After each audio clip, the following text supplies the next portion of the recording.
Good morning, everyone. I'm Ankit, and you're watching StudyIQ IS English channel. Now, I understand English is not our official language. Hindi is of our official language. There is no national language of India. I understand all of you belong to different states. Also, please do greet me good morning in your own language, right? Okay, write it in English so that I can read, but greet me in your own language. Please do that. Okay. The purpose of this exercise is that we can speak different languages, but we all have to remember that we come from one country. We come from India. So our identity first is not our religious caste-based identity. Our first identity is our national identity. Okay. So in that regard, let us start our today's discussion. 17th July is the date, and we are going to understand 6 important articles that have appeared in the Indian Express newspaper. Okay. We'll start off our today's discussion with a very important scheme of Government of India, Prime Minister Dhan Dhanya Krishi Yojana. Now, this is automatically, you can understand when the word Krishi is there, this scheme relates to agricultural sector. And whenever a scheme is relating to agricultural sector, it becomes important from GS paper 3 syllabus, right? In the second article, we'll understand a place in New Sweda, which is located in the country of Syria. Why are we reading about this place? Because this is the place or the people who are living here. This is a subject of conflict between Israel and Syria. So Israel has bombed many locations in Syria just because something has happened. What has happened? We'll find out in our today's discussion. Now, whenever such places in news appear, they become important primarily from geographical perspective. So we'll also look where this place is located in the map of Syria, right? Now, third article, we'll understand why is Earth spinning faster than before. So this is an article automatically important from geographical perspective, GS paper 1.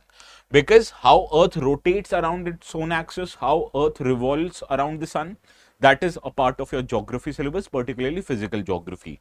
So in that regard, we'll understand the factors that are contributing to faster spinning of Earth right now. Now, fourth article will cover that the new governors have been appointed by central government to different states and union territories. So what are the different provisions in the constitution relating to governor? What is the qualification required for you to become a governor? We'll try to understand, in addition to covering many of the important Supreme Court cases that are dealing with one or more aspects about the governor's office. Now, this is something relevant from polity syllabus. So the relevant paper here is GS paper 2. In the fifth article, we'll understand why or can a secretly recorded conversation can be used in divorce proceedings. Now, this was a subject of a Supreme Court case, and there is a very beautiful article written in the explain section today. So we'll try to understand that article, what it tries to say about the recorded conversation, or could they be used as an evidence against the divorce proceedings that is going on between a husband and a wife. And in the last article, we are going to understand Anusandhan National Research Foundation. This is a foundation curated specifically to promote research and development in India. Now, last article is relevant from GS paper 3, and the fifth article, as you can understand, it deals with polity aspects, how it impacts privacy, right to privacy, etc. Therefore, GS paper 2 is the relevant paper. If we are unable to do the last article today, do not worry, I'll cover it tomorrow. Okay. Now, Anuj, Geeta, Sipra, Bandhana, Anandu, Rishi, Kanchan, Baga, Stuti, Dheeraj, Anis, Sripurn, Shushmita, Mahamim, Santwana, Chandru, Benjir, Harshita, Nevertheless, Venus, Sripurn, SS Talks, Santwana. SS Talks, you have written something in your language. Please write the same in English so that I can read it. And what is the language also, please do let me know. Supravat Santwana from West Bengal. Good morning, Swati. Johar sir from Anuj from Jharkhand, Ranchi. Dhey Malayali. Okay, Anandu. Rishi, Suprabhat Dev. Okay, Reshma. Kalal Vanakkam from Tamil Nadu. Kalai Vanakkam from Tamil Nadu. Okay, Reshma, Vanakkam to you also. AC, good morning. Rupa, good morning. Swati, good morning. See, the recent joinees, what we are doing now? Okay, it's Malayalam, sir. Good morning. Okay. Surupabad CA, SS Talks. Okay, so what we are doing now? We are doing an exercise where we greet each other in our own language. Right? India is a country having linguistic diversity. India has more than 100 native languages and more than 270 mother tongues. Right? I'll do a separate video. I'll get it uploaded at 9 p.m. on what are good and bad aspects of having different languages in India, right? This is a very good discussion. Please do watch it at 9 p.m. Subodhyam sir from Andhra Pradesh, nevertheless. SS Talks, Evdanu Vidu. Okay, Anandu. Okay, so the notes of this session, as usual, they will be available on the Telegram channel ATS Live. So you can go to this Telegram channel, subscribe it if you still haven't, and download the notes. Let us start without any delay with our first article that appeared in the front page of our today's newspaper. It talks about schemes to develop 100 districts across the country for agricultural perspective, and central government, particularly the Union Cabinet, has given it a go-ahead. This is the name of the scheme, Prime Minister Dhan Dhanya Krishi Yojana. Okay. Now, yesterday, the Union Cabinet gave its approval to this scheme. This scheme was first introduced in the Union Budget that was presented by Madam Finance Minister for the financial year 2025 and 26. And this scheme wants to develop 100 agricultural districts across the country by achieving what is known as convergence of existing schemes. So, the existing schemes that are there of Government of India and Government of States, their benefits will be provided so that these districts become agriculturally developed. This is what the scheme wants to do. Now, the inspiration for this scheme is nothing but the central government's own aspirational districts program, which was introduced in 2018. Now, in this scheme, what government wanted to do, it identified 112 most backward of Indian districts, and it ensured that all the benefits that are already existing of the union government schemes, they are for sure provided to these districts. So it leads to their overall socio and economic upliftment, right? Now, this scheme led to a very good developmental prospects about these districts. So it is now being replicated in the agricultural sector. Now, this scheme for agricultural, Pradhan Mantri or Prime Minister Dhan Dhanya Krishi Yojana, this scheme wants to identify 100 districts based on certain parameters. What are these parameters? Let's find out. First of all, those districts that have less agricultural productivity or the overall yield of crops that come from these districts, they are below national average. So these will be identified. Similarly, districts that have moderate cropping intensity. What is cropping intensity? Cropping intensity means that the times of crops that you are growing on a particular piece of land in a year. So if you grow twice the two different crops in a particular year, the cropping intensity of that land becomes 200%.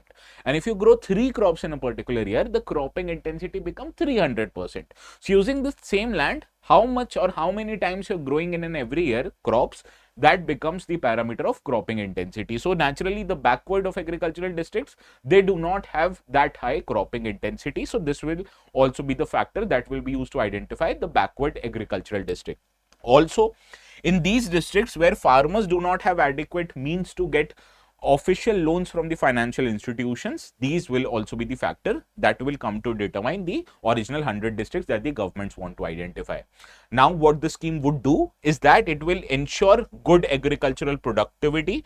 It will promote crop diversification also, because we know if all the farmers in a country grow only rice, how would people eat wheat? How would people eat vegetables? How would people eat sugar?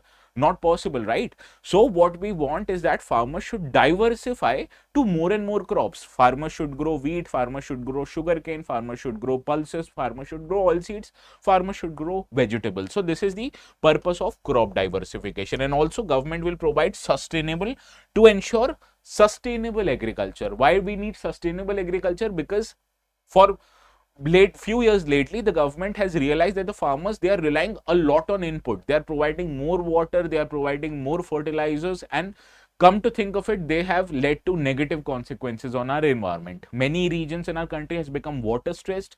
With use of over application of fertilizers, we have seen the soil health has overall declined. So this is why we need sustainable agriculture. We need to ensure only those input that leads to good agricultural yield, not very high input use, right? So this is what the government wants to do under this scheme. Namaskar Benjir, you're from which state? Manvi Subodhyam, which state? Mami, namaskar. Namaskar, if you're saying, I am assuming you're from Assam or West Bengal, right? It can also help in nutritional needs, yes, with align with other schemes, right? So this is the intention of the scheme. Now, let us understand the key features of the scheme. Now, you know, farmers, whenever they get their cultivation, most of the farmers, they are forced to sell their cultivation right at that time in the market. And there is also a possibility that at that time, the prices of those product will not be that high. So farmers eventually make very less profit, and in some cases they also make loss from their agricultural outcome. So the better idea would be to construct cold storages, to construct agricultural storage facilities, so that farmer can store these crops and sell them whenever the prices of those products are high. So for that, post harvest storage improvement will also be emphasized by the government at panchayat and block level, so that these storages are provided in a decentralized manner. Further, irrigation facilities will also be provided. First of all, we need to understand that as much as 55% of our gross cropped area, these are not supported by irrigation. Farmers are depending on rain-fed agriculture to support their agricultural activity. So, providing better access to water resources automatically would lead to better yield and less risks in terms of crop damages. Similarly, credit availability is a big issue when it comes to farmers. Farmers, they are reluctant to go to formal institutions, knowing well that their loan applications will be rejected. So, government here has decided to provide short-term and long-term loans to farmers, so that they can use for agricultural purposes, their consumption purposes, and also to buy farming equipments, so that to increase the mechanization levels, right? And the beneficiaries, it is expected that this scheme will benefit 1.7 crore people. And the government of India has also provided separate budgetary outlay for the scheme. Every year, the government is going to provide 24,000 crore rupees per year for the next 6 years until this scheme will be in application. This started from this financial year 2025 and 26. Right? Now, how this scheme will be implemented? The districts, they will form a district level plan on how to approach agriculture in that district, and the committee responsible for this purpose will be called as District Dhan Dhanya Samiti, and it will be headed by the district collector, and the plan that will make is called as District Agricultural and Allied Activities Plan. Now, this plan will also, or this committee which decides on district agricultural program, it will also include prominent and progressive farmers of that region who will act as an advisory role to the district collector and the district administration to form the district level plan. Also, the intention of making this plan so that they align with the national goals of the government. National goals include water conservation, ensuring good soil health, ensuring natural and organic farming, because these produce, they get a lot of money in the market, and also ensuring self-sufficiency, so that farmers don't just grow wheat and rice, they also grow oil seeds and pulses, for which we are dependent on imports right now. Okay, so this is the national goal, and keeping these national goals in mind, district plans will be created. Now, the committees are also formed separately to monitor and govern this scheme, and these will be formed not just at district but also at state and national level. Now, central nodal officers will be appointed, whose task would be to conduct field visit and review and monitor how the implementation of the scheme has been done on ground. Also, agricultural universities, both state and union agricultural universities, they will provide technical support to the farmers and the district administration, whereas Niti Aayog, who was responsible for implementation of aspirational districts program, it will provide overall guidance and also help build capacity of the farmers by teaching them what are the better farming techniques, right? So this is how the scheme will be governed and implemented. Now, as I've already told you, this scheme has been modeled on aspirational districts program, and one of the key intention of aspirational districts program was to ensure convergence and also ensure competition among the districts, because you flourish quite well when you compete against each other. Similarly, these districts will also compete against each other, and they will be identified and ranked by Government of India based on 117 key parameters. A central dashboard or portal will be created so that the people are able to track their progress, and this ensures transparency in the government, and competition will be encouraged to spur better performance, right? So this is how the scheme will be implemented on ground. Progressive farmers, well, in many districts now, you will find there are certain farmers who are using better techniques, and using better techniques, they are able to grow more crops, they are able to grow better quality crops, and therefore those farmers get better income in the market. So those practices will also be shared with other farmers in the region, right? Yes, it will include the existing benefits of all the schemes. So farmers need financing. Those farmers who do not have Kisan credit card, government will provide them Kisan credit card. Similarly, those farmers who are using old diesel based pumps, they will be provided solar pumps under PM Kusum Yojana. So the intention is exactly this, Government wants to provide all the benefits that are already available to the farmers, but they are for some reason not getting these benefits. All these benefits for sure will be provided to these farmers. Understood, Vittal? Now let's see how many of you are able to solve this question.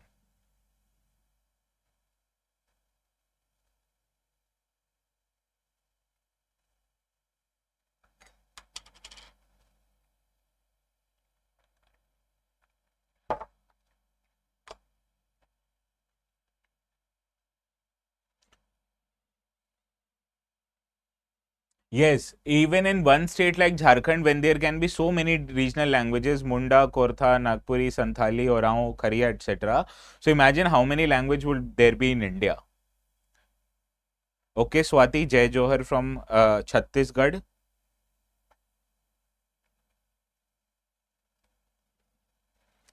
Now the scheme targets 100 districts with highest agricultural productivity in crop intensity. Obviously incorrect. Lowest agricultural productivity in crop intensity.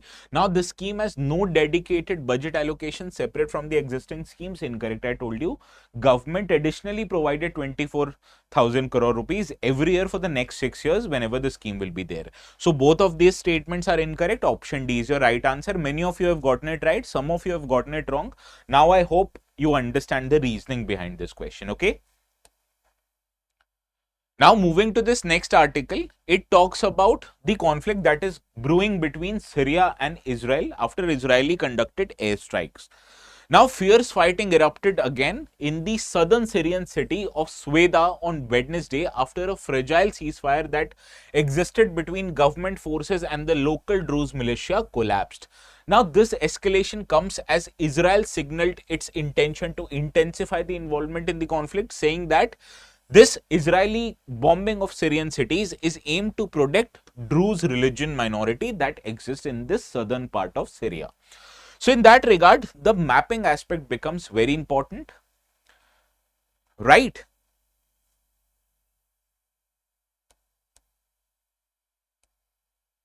Now we are going to talk about this region. Let me change the pen color. We are going to talk about this Sweda province in the southern part of Syria. You can identify this image, right? Right. So this region consists of local minorities. These people are known as Druze minorities, right? D-R-U-Z-E. Now, also from our mapping perspective, what becomes important is the bordering countries of Syria. You can understand Turkey is a bordering country located in the north part of Syria. In the eastern part of Syria, it is bordered by Iraq. In the southeast part, it is bordered by Jordan, as well as in the southwest part, it is bordered by Israel. And in the western part, it is bordered by Lebanon. So all in all, the 5 countries that border Syria are or can be abbreviated as TIJIL, right? That is Turkey, Israel, Jordan, Iraq and Lebanon. Okay, so these are the 5 countries that are bordering Syria. Now, who are Druze? We were talking about Druze, right? Druze are followers of a secretive 11th century religious sect that essentially is a branch of Ismaili Shia Islam. And they incorporate many elements like monotheism, reincarnation, as well as Greek philosophy, right? Now, these people, they are essentially a minority community in Syria because Syria comes to be dominated by Sunni Muslims, right? Now, Druze, they maintain tight-knit communities and they are also very famous for rarely proselytizing their religion. Proselytizing means preaching and trying to convert other people to their own sect or religion. So, they don't do that. Now, globally, the Druze population amounts to about 1 million people. Half of them, they reside in Syria, whereas other half, they reside in other countries like Israel, Lebanon, and also the occupied Golan Heights region. Okay, Golan Heights is the region that borders Israel and Syria. This region is Golan Heights. Okay, so these people are living here only. Now, what you need to understand about Sweda. Sweda is the southwestern province in the country of Syria, located near its border with Jordan. This region has a predominant population of Druze people who I've already told you are in a minority community, whereas other communities who live there are Bedouin tribes. Okay, so Bedouin tribes majorly are followers of Sunni Islam, and you can understand the conflict is there between these two sects because they follow the different sects of Shia Islam, sorry, of Islam, that is Shia and Sunni. So these are the aspects about Sweda religion. As I've already told you, Sweda is in the southwestern part of Syria, bordering the region of Jordan. Okay, monotheism means following one god. Hindus are not monotheist. Hindus follow many gods. So once you worship Lord Shiva, it is equally acceptable in Hinduism that you can worship Lord Vishnu or you can worship other gods also, right? But not in monotheist religions. For example, Christianity is a monotheist religion. They all worship same God, Jesus. Similarly, Muslims also, they are monotheist religion. They all worshipped prophet. So these are monotheism. Hinduism is called as polytheism. Right, now historical background of this region is also very important if you have to understand this conflict. Right, now during the French mandate, you need to understand Syria, Lebanon, etc. They were colonized by French. Now Druze, they had their own state known as Jabal al-Druze until 1936. Though historically neutral, these communities have opposed the Assad regime since 2011. And after the outside of Bashar al-Assad in December 2024, the new government that took power in Syria is a Sunni majority government led by Ahmad al-Shara, who is the existing president of Syria, right? Now, the historical background of this region, that this new regime, which is backed diplomatically by US, it sees this Druze people from suspicions because of their religious and ethnic minorities. Similarly, they are involved in revenge killing, especially in March 2025, where hundreds of Alawites were killed, right? Similarly, attacks have also been conducted by Sunni jihadist groups who have aligned with President al-Shara, and they have periodically targeted the Druze population, viewing them as heretics, right?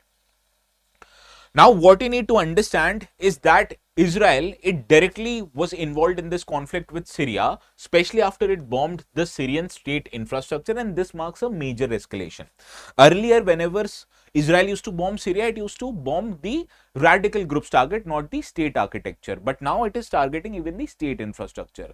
Therefore, this is seen as a major escalation in the region, which already is very fragile. And despite back channel ties, Israel now wants to see a new Iranian regime as a form of threat. Sorry, new Syrian regime as a form of threat. Now, most serious of these include that Syrian government's legitimate. I'm sorry.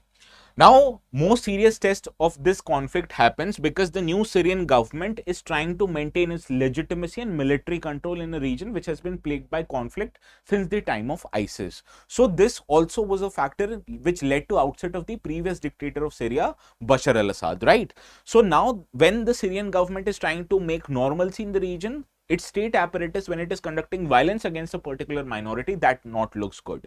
Therefore, this intervention of Israel in Syria can also be seen as a major escalation to the broader regional conflict, which will ultimately also include, say, for example, Iran, because these minorities belong to Shia Islam. Hezbollah, which is another very active in the countries of Lebanon and other Gulf state, right? So this is why this conflict, if not controlled right now, can become a much larger conflict. What was important from our exam was the region Sweda. Now, questions have appeared broadly on this topic.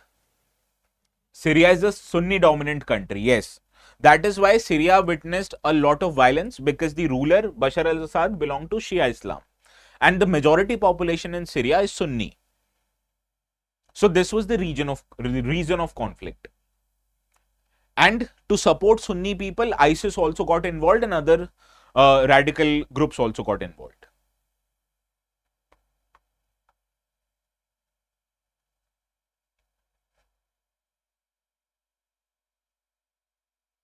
Well, Syria is not the right answer, sorry. Jordan is the right answer, because if you look from this map now, it will become very important. Syria has a border with Mediterranean Sea here. Jordan is here. So it does not share its boundary with Mediterranean Sea. Let me go again. So Syria has borders with Mediterranean, not Jordan. Jordan is not bordering with Mediterranean. So Jordan is right.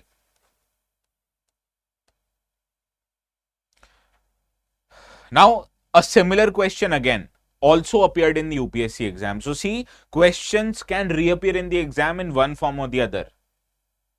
So if a question has appeared this year, now please don't be sure that it won't come next year. It can.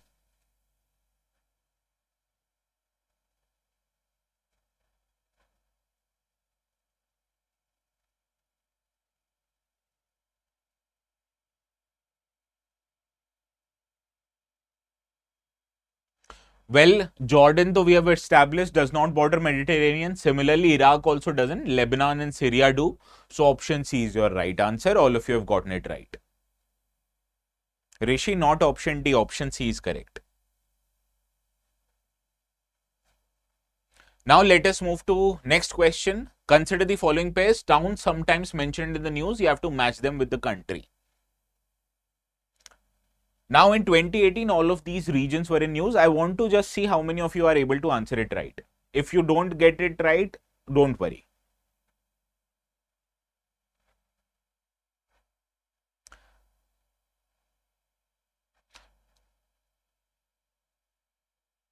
Well, do you think in a conflict-prone country like Syria, free and fair elections is possible? Free and fair election is not even possible in countries like US, which is much more economically developed and societally progressed. So how can you expect free and fair election to happen in Syria? What happens in these monkey or banana republics now? Majorly the people who get control in these countries, they subscribe to ideologies of either West or Iran or other powers of the region. So Bashar Assad was supported by Iran. Now the new ruler is backed by countries like US. Well, Aleppo and Kirkuk, these two are located in Syria. So Yemen obviously is incorrect. Mosul is a city in Iraq, not in Palestine, whereas Mazar-e-Sharif is in Afghanistan. So 1 and 4 are correct and 2nd and 3rd are incorrect. So option B is your right answer. Yes, Swati, Baga, Rishi, Shripun, Mamim, you've gotten it right. Vittal also, Shushmita also, Dheeraj also. Very confusing. Well, exam questions are like this only. They want to confuse you. Reshma, Rishi, all of you are right.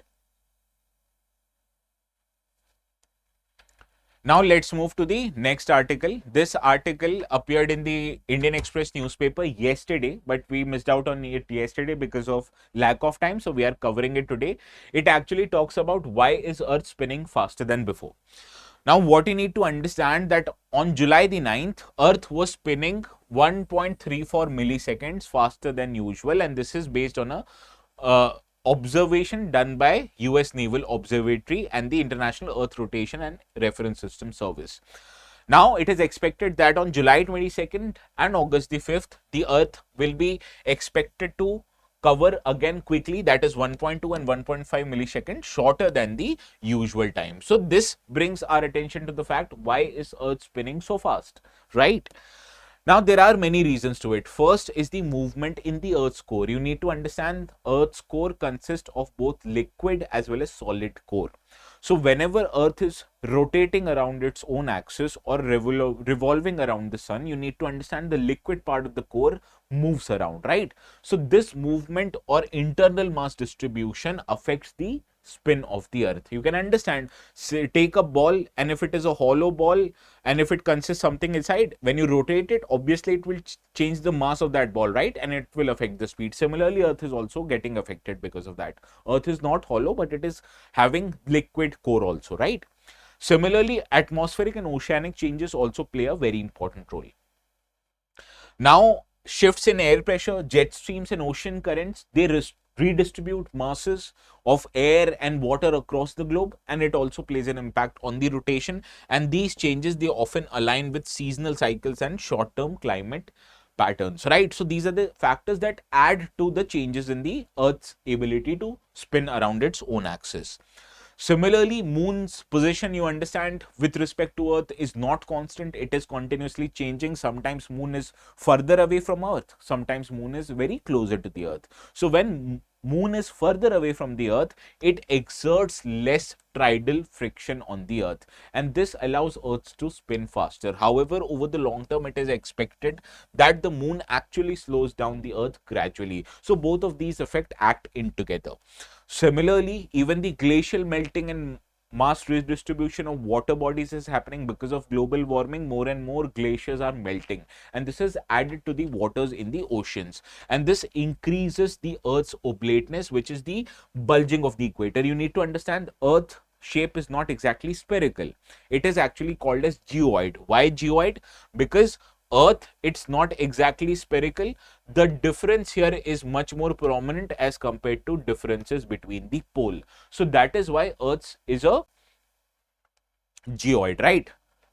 Tidal friction. Well, once tide moves around, right, it creates a friction. So whenever there is a friction on the body, it will affect the overall ability to spin, right? If you do not understand it, no problem, just remember it. Okay, so this glacial melting can also slow down rotation, but in certain redistribution may also temporarily speed up the Earth's rotation, right? And also there are many short-term factors which add to this variability. First is Earth's rotation has never been perfectly steady. Just like now when it is understanding a faster spin, there has been period where Earths have also spinned in a lesser speed. So that is why Earth actually spins differently, and it is behaving recently quite differently, and which is added to the time, or it has reduced the time it takes Earth to revolve around its own axis, right? Now let's see if you are able to solve very basic questions from geography.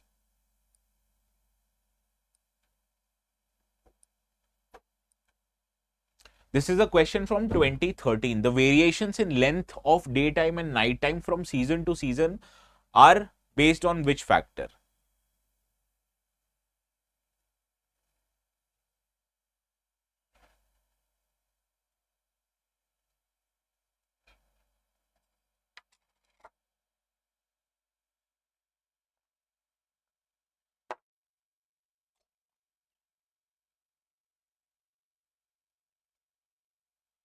Well, yes, you need to understand Earth does not revolve in this manner. The Earth's geographical axis, now it's tilted with how much degrees? Can anyone let me know? So when it is facing the sun, this is the tilt that the Earth is subjected to. This is north and south pole. Accordingly, it also changes, right? So because of this tilt, it leads to differences in the daytime and nighttime across the all seasons. Yes, Shushmita, 23.5 degrees. Is it 22.5 or 23.5? So option D is your right answer. Because Earth's axis is tilted, that is why option D, 23.5. Correct. Another question. Now, sorry, no another question. Let us move to this next article. Now, in this article, it talks about Haryana, Goa and Ladakh has gotten new faces in the Raj Bhavan. Essentially means that newer governors have been appointed. This is from 2 days back. We missed out on it, so I take these articles because these are important from our exams perspective. Right, now I understand many of you are working or are even college students, right? So for you, long-term batches are a better option. You can take admissions to one of our long-term batches. For that, to get the best rates possible, you need to apply the code ATS Live. So suppose you are going to take admission in the long-term batch of 2027, right? So go to our StudyIQ's website, go to our StudyIQ's website. You'll be needing to create an account here first. Select English option and select 2027 batch, right? It shows 39,999 is the course fees, but you can get admissions at a discounted rate by applying the code ATS Live. How to apply this? Add promo code and on the left write ATS Live and click apply. As soon as you click apply, you'll realize discount of 7,000 rupees is applied and this course is available at 32,999. So this is how you apply discounts on all the courses. This code will get you discounts on all the courses that are there in our website, not just P2I courses. Okay. Now let us quickly come back to our discussion.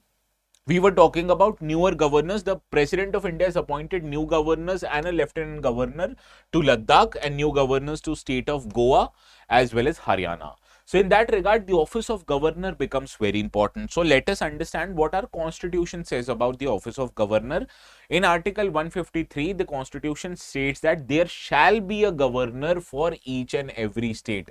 And if there is no governor in a particular state for a certain period, we have seen that the government of India appoints governor of another state as a temporary governor to another state. So this basically means the government of a particular state can't function without a governor. And Article 152(4), it states that the executive power of the state government, it is vested in governor, although the day-to-day decision making is done by the state government, but in the name of governor, just like central government does in the name of President of India. Now, Article 155, it states that governor is appointed by who? By President of India. And the governor holds the office at the pleasure of the president with not having any fixed term. So basically, president can decide to call back a governor at any point possible because of the power given to him or her under Article 156. Similarly, Article 157 also talks about certain qualifications for the appointment of the governor. So what are the qualifications necessary? According to Constitution, only two qualifications are necessary. This is that the governor must be a citizen of India and should have completed 35 years of age.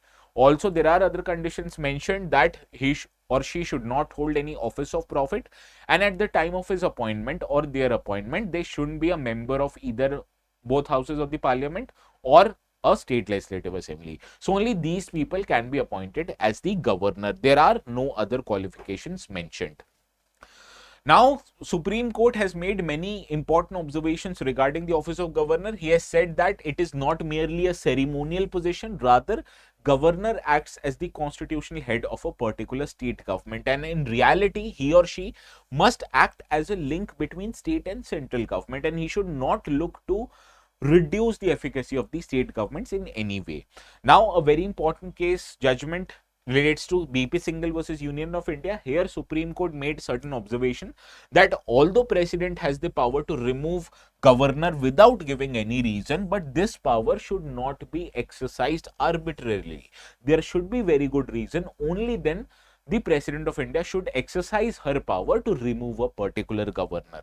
Also, political considerations alone are not a valid grounds for removal. So this is an observation that has been given by Supreme Court of India into the removal and appointment of governors. And Supreme Court of India has also said that this office is a neutral office. It does not envisage a political role, and it should be done, or it should be exercised in a manner to ensure constitutional balances, so that the interest of state governments are not harmed by an appointee which is essentially appointee by the central government. Okay.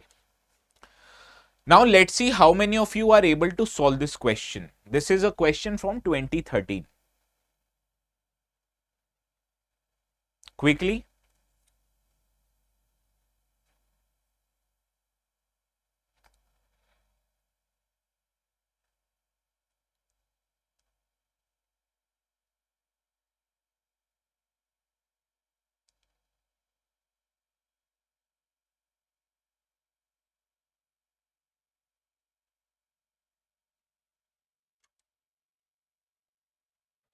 भागा Sphinx पूछ रहे हो, बता रहे हो?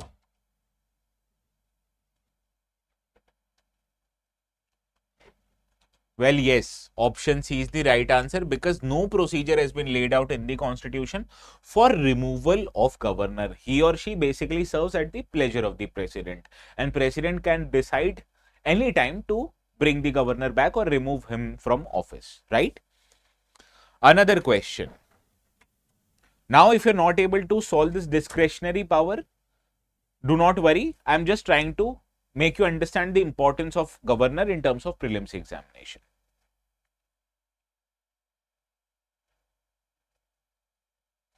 Yes, you should do PYQs. Good that it is helping.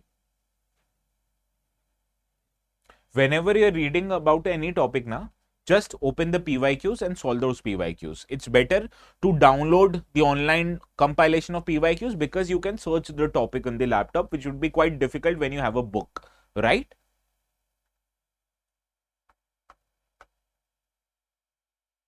Well, appointing of ministers is not a discretionary power of the governor. The governor is told by chief minister of the state who to appoint as ministers. Reserving certain bills passed by state legislature for consideration of the president, yes, a discretionary power. Sending a report to the president on imposing of president rule, discretionary power. Making the rules to conduct businesses of the state government, incorrect. So first and third is correct answers. Option B is your right answer.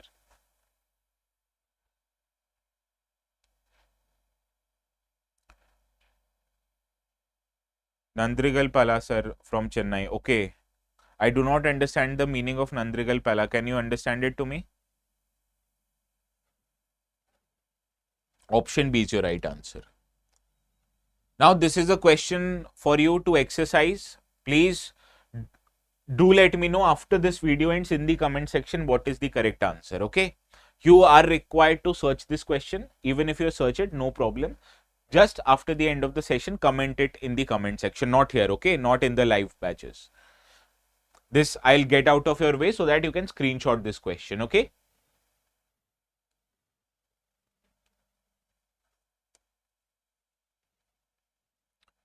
Now let's move to another article. This article appeared in page 17th of the Indian Express newspaper. This basically talks about whether secret recording conversations can be admissible in court when the court is dealing with the divorce case between a husband and a wife, right? Now, this article is based on a recent Supreme Court ruling which was given on Monday. It said that secretly recorded conversations between spouses, they are actually admissible as an evidences whenever a matrimonial dispute is going on, including divorce cases. And while doing so, Supreme Court overruled a 2011 Punjab and Haryana High Court judgment which allowed or disallowed uses of such recordings in divorce proceedings. So what are the implications of this move? Let us understand this. Now, first of all, there is a principle known as spousal privilege that is also accommodated in India's legislation. It states that the conversation, whatever happens between a man and a wife, whenever they are in a matrimonial contract or they are married, you can't use it against them. So it protects confidential communication that has happened between married partners, and no person shall disclose any communication made during the marriage without the consent of another partner. There are certain exemptions that are involved or applicable. First of all, if the suit is filed between spouses, then these conversations can be a subject of the dispute. Similarly, if a criminal case is involving one of the spouse against another, then also these conversations can be used in the court of law. Also, when one spouse has narrated this event to a third person, and if that third person testifies in a court, it is applicable in the court or admissible in the court. So suppose I am in a conflict with my wife and I've told this information to a third person, and if that third person goes in the court and say that this and this happened between them, that is admissible, but not the conversation directly that happened only between the man and wife. Understood? Now, what was the Supreme Court's interpretation when it gave this judgment? Supreme Court said that there is indeed recognition of spousal privileges, but it does not give spouses absolute privacy in India in their matrimonial cases. And the court has equated secret recordings to the testimony of a third person. That is, I've told you, it is an exemption to the spousal privileges. And the relevance and verifiability of an evidence, it is what matters, not the source from which it was obtained. If it is relevant to the case and if it is actually indeed a correct evidence, then you can use it in the court irrespective of the fact whether you obtained it secretly or legally, right? Now, in this regard, Supreme Court referred to one of its ruling that was given in 1973. Here, a bribery case involved a doctor and government, and this was tapped by a government, and this evidences was presented in the court. So the evidence was admitted by the court, saying that it extended the reasoning to the private disputes, and although involved secretly, but this was relevant to the case, hence it was admitted by the court.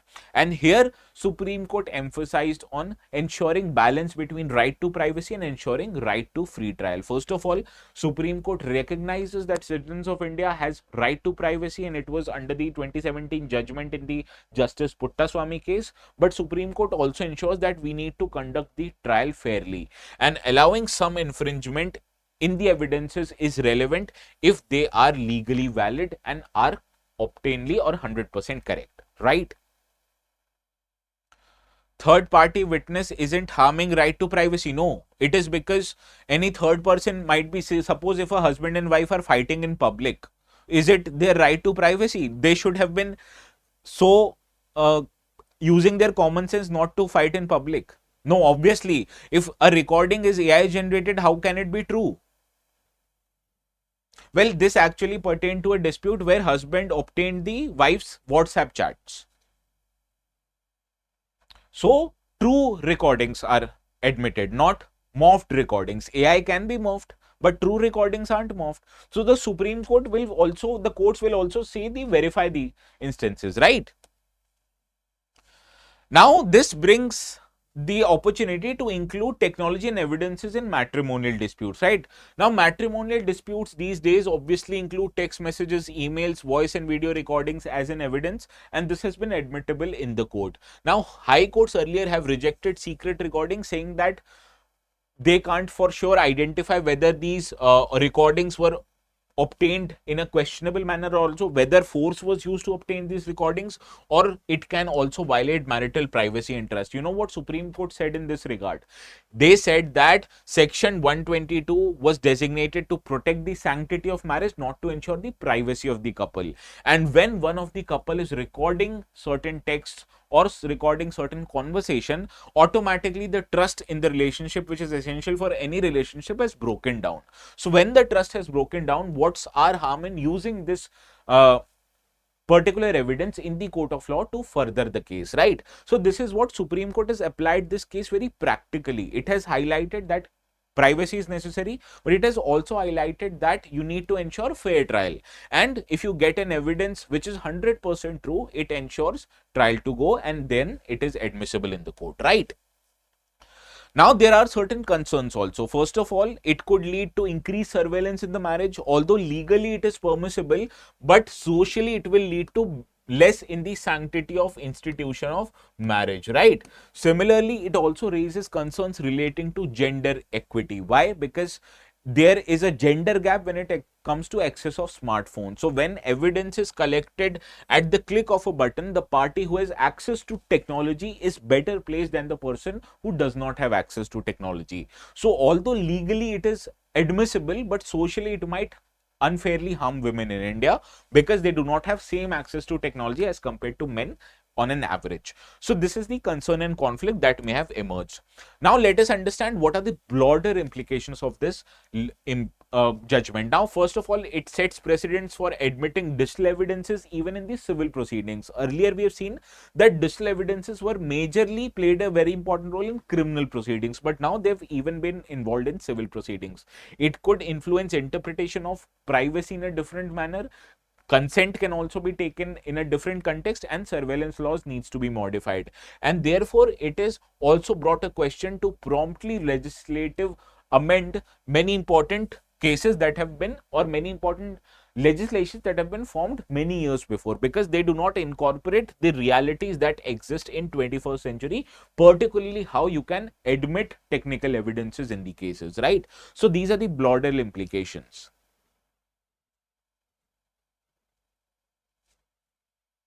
Sir, is call data recording admissible in court? Well, yes, it is admissible in the court. Do not go that far. We are not studying for legislative or legal exams. We are studying for what is necessary for exams perspective.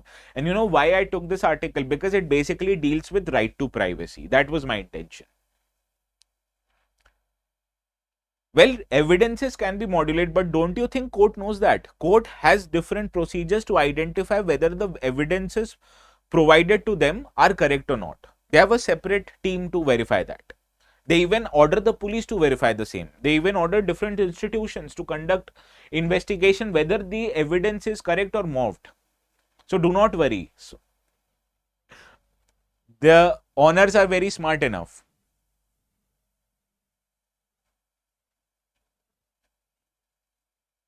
Well, Rishi, marriage नहीं discuss कर रहे हैं, question discuss कर रहे हैं. करो solve. Very easy question, you should be able to solve it.